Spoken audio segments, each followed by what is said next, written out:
flight speed. Engines at maximum thrust.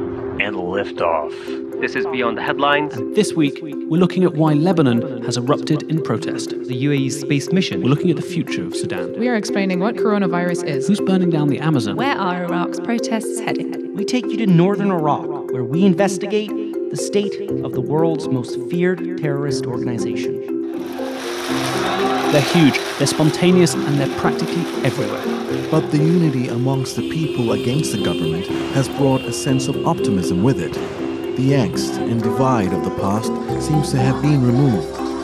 The Lebanese national anthem has the words, "All of us," repeated many times.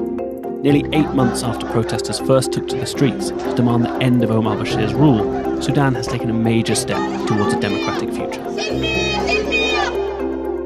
But as the situation has escalated, Beijing has become more vocal. Police are just getting more and more ridiculous. Like, they disguised as one of the protesters and they hit people like so violently. It's just a misuse of their power. We flew to Erbil, a sprawling city of nearly 1 million people. It's the regional capital and has been a hub for millennia. Its ancient bazaar still bustles with energy. But just an hour's drive from the city, the threat of ISIS is very real.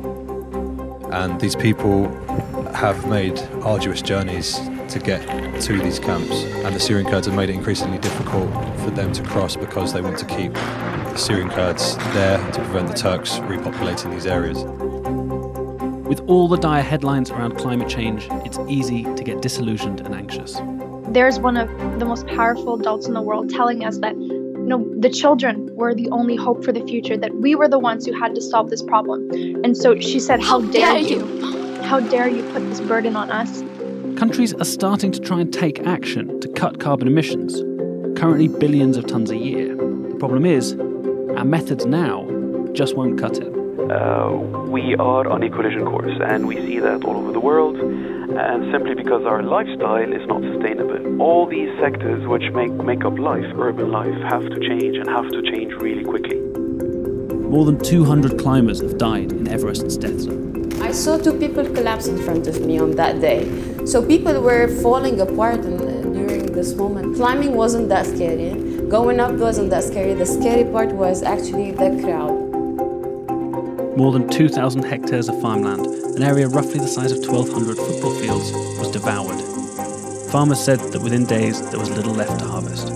They will eat the nearest source of high-quality protein, and if that happens to be your colleague locust in front of you, then you'll eat them.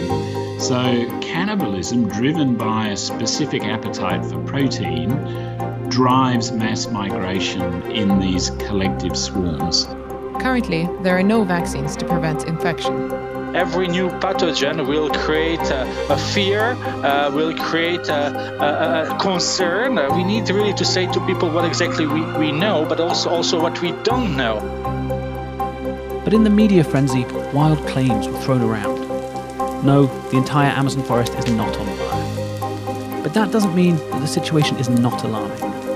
The Amazon forest is very important for climate stability in South America, so it keeps the climate cooler. I've been your host, James Haynes Young. Jaman Jalabdar. Jack Moore. Taylor Heyman. Willie Lowry. I have been your host, Sohail Akram. Thanks for listening.